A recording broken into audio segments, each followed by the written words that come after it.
జనగామ నియోజకవర్గం జనగామ మండలంలోని అడవికేశాపూర్ గ్రామంలో జై బాపు జై భీమ్ జై సంవిధాన్ కార్యక్రమంలో భాగంగా ఈ గ్రామ పెద్దలు గ్రామ పార్టీ అధ్యక్షులు అలాగే మండల పార్టీ అధ్యక్షులు బ్లాక్ అధ్యక్షులు అలాగే మన ఇన్ఛార్జ్ గారు మన డాక్టర్ రాజమౌళి గారు అలాగే ఇక్కడికి వచ్చేసిన ప్రతి ఒక్కరికి కూడా పేరు పేరున నమస్కారాలు తెలియజేస్తూ ఉన్నాను. ఇప్పుడు ఎన్నికలు లేవు, ప్రచారానికి అవసరం లేదు, స్థానిక సంస్థలు కాదు. కానీ ఈరోజు తెలంగాణ రాష్ట్రం మొత్తంలోని ప్రతి గ్రామంలో ఈ జై బాపు జై భీమ్ జై సంవిధాన్ కార్యక్రమం నడుస్తున్నది. ఇది ఎందుకు నడుస్తుందనే విషయాన్ని గ్రామంలో ఉన్న ముఖ్యంగా యువత, ఎందుకంటే వాళ్ళు రేపటి తరానికి ప్రతినిధులు. ఈ దేశంలో రాజ్యాంగం ఉండాలా లేకుంటే సనాతన ధర్మం ఉండాలా అని చెప్పేసి ఆలోచించి నిర్ణయం తీసుకునే రోజు వచ్చింది.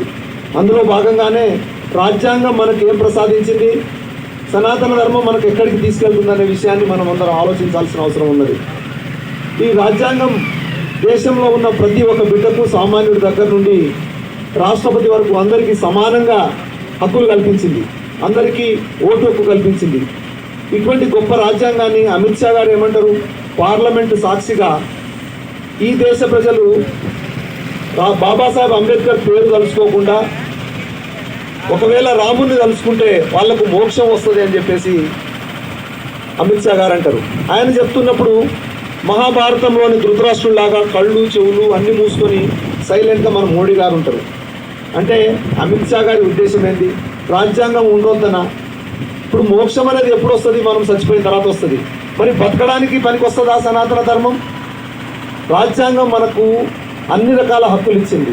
ప్రతి ఒక్క సామాన్యుడు కూడా ఒక పాలనాధికారి అయ్యే అవకాశం కల్పించింది. మన మోడీ గారు బీసీ బిడ్డ అని చెప్పేసి చెప్పుకుంటారు. ఆయన ఎట్లా ప్రధానమంత్రి అయ్యిండు? రాజ్యాంగం మూలనంగా కదా. ఒకవేళ ఈ రాజ్యాంగమే లేకపోతే ఒకటే కుటుంబం ఒకటే తరం వాళ్ళకు సంబంధించిన తరాలు ఒకటే కుటుంబానికి సంబంధించిన వాళ్ళు వందల సంవత్సరాలు పరిపాలించారు, మనం చరిత్రలో చూసినాం. ఈ రాజ్యాంగం మూలంగా ప్రతి ఒక్క బిడ్డ నేను కూడా ఈ గ్రామాధిపతినే, ఈ మండలానికి రాష్ట్రానికి అధిపతిని అని చెప్పేసి కళ్ళలు కొనే అవకాశం మనకు బాబాసాహెబ్ రచించిన రాజ్యాంగం మనకు అవకాశం కల్పించింది. దీన్ని ప్రతి ఒక్క యువత అర్థం చేసుకోవాలి.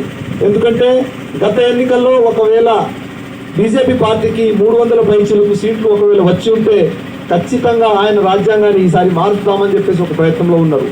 రాహుల్ గాంధీ గారు భారత్ జోడో యాత్ర మూలంగా దేశం మొత్తం ప్రచారం చేసి ప్రజలందరూ చైతన్యపరిస్తే సింగిల్ పార్టీ మెజార్టీ రాకుండా పోయినసారి వచ్చినందుకు ఈసారి రాజ్యాంగం పరిరక్షణలో ఉన్నది. అంటే రాహుల్ గాంధీ గారు రాజ్యాంగాన్ని నిలబెట్టడం కోసం ఎంత కృషి చేశారో మనం అర్థం చేసుకోవాలి.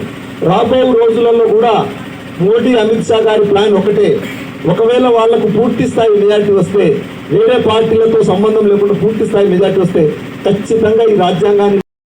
కానీ ప్రజలు అమాయకులు, వాళ్లకు రాజ్యాంగం గురించి తెలియకపోతే రేపు నష్టపోయే తరాలు, అంటే ఇక్కడ ఉన్న వాళ్ళు ఆల్రెడీ అన్ని అనుభవించిన వాళ్ళు, కానీ రాబో తరాలు ఎవరైతే ఇప్పుడు 20-30 సంవత్సరాల వాళ్ళు ఉన్నారో వాళ్ళందరికీ రాజ్యాంగం యొక్క అవసరం చాలా ఉన్నది. కాబట్టి రేపటి యువత కోసం రాహుల్ గాంధీ గారు ఆలోచించేసి దేశం మొత్తంలో రాజ్యాంగాన్ని జై భీమ్ జై బాపు జై సంవిధాన్ అనే కార్యక్రమం చేపట్టాలని కోరారు. కాబట్టి దీన్ని అందరూ అర్థం చేసుకోవాలని చెప్పేసి కోరుకుంటూ ఈ కార్యక్రమంలో భాగస్వామ్యం చేసిన ఈ వేదికకు ప్రత్యేకంగా నమస్కారాలు తెలియజేస్తూ ముగిస్తున్నాను. జై భీమ్.